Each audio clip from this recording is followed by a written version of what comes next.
My betterlicious person, good morning, good afternoon, good evening, depending on your time and when you take see this video. Welcome to Favors Blog. This na Open Heavens Daily Devotional in Pidgin English for Monday, wey be the 16th day of September 2024. Our topic for today be say, make you no try to outrun God. Our Bible reading, it dey come from the book of Ecclesiastes chapter 3, from verse 1 to 11. Ecclesiastes 3, 1 to 11. And you know how we dey do? We go read them together. Everything wey dey happen for this world, dey happen for the right time when God wants make it happen. Time dey to born and time dey to die. Time dey to plant something and time dey to harvest wetin you plant. Time dey to kill and time dey to heal person. Time dey to scatter and time dey to build. Time dey to cry, time dey to laugh. Time dey to mourn and time also dey to dance. Time dey to scatter stones and time dey to gather them again. Time dey to embrace person and time dey not to embrace person. Time dey to find something and time dey to stop to find. Time dey to keep something and time dey to throw away something. Time dey to tear cloth and time dey to sew. Time dey to just dey quiet and time dey to talk. Time dey to love person and time dey to hate person too. Time dey to fight war and time dey to make peace. So wetin people really dey gain for all the hard work wey dem dey do? I don see the heavy work wey God give us in people so that we go dey busy.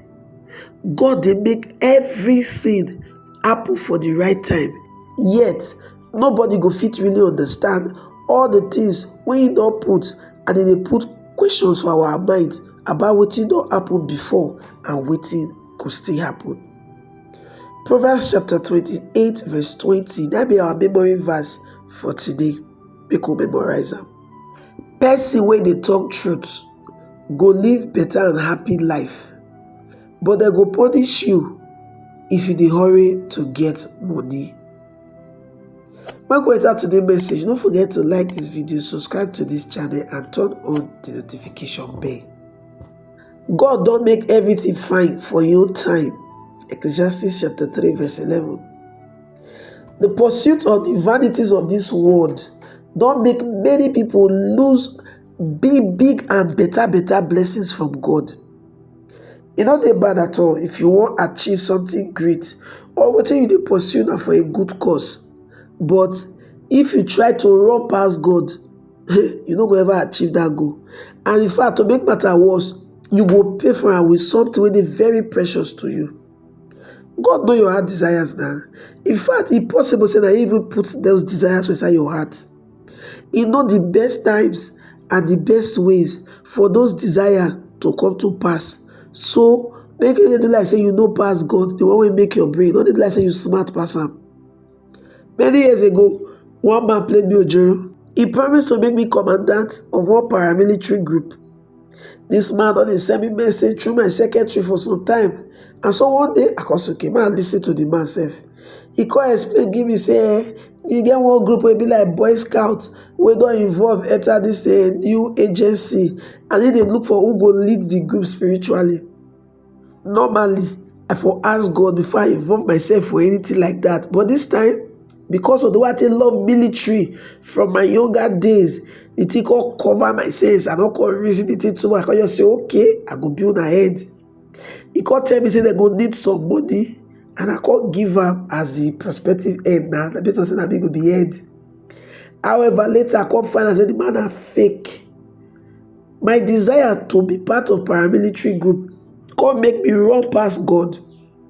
But God already proposed a Redemption City go get your own corps of chaplains as well as local police station. God know the desire of my heart, and He don plan to fulfill am for His own time. I think say I go fit bring my desire to fulfillment at my own time, but I make mistake. Wetin I lost for that experience na money. But for some other people, maybe for be their life or for the person wey dey close to them. Bible don make am clear say God delight when we dey do well and when we get money. Psalm 35 verse 27 and 3 John chapter 1 verse 2. Therefore, e no dey wrong for you to desire to get wealth, to get money. All those things no dey wrong at all. E go definitely make you prosper, but for your time. So my beloved, follow God timing, make you no try to outrun God. Wetin be our key point today? Our key point say, not try to run past God so that you no go lose wetin big pass wetin you wan gain. Na here we take come to the end of today's message. Don't forget the topic we will consider today now. Don't try to run past God. And now from the Open Heavens Daily Devotional, wey be say na book wey Pastor E.A. Adeboye, the General Overseer of the Redeemed Christian Church of God worldwide, write. Na there we for take the message. And on top this your ogbonge channel, Favours Blog, now you take receive this betalicious message today. We want thank you, our subscriber, and we won't beg you whenever subscribe. Say, I beg, like this video, hit the subscribe button, and turn on the notification bell so that anytime when we come up with any video, you could be one of the first persons to know.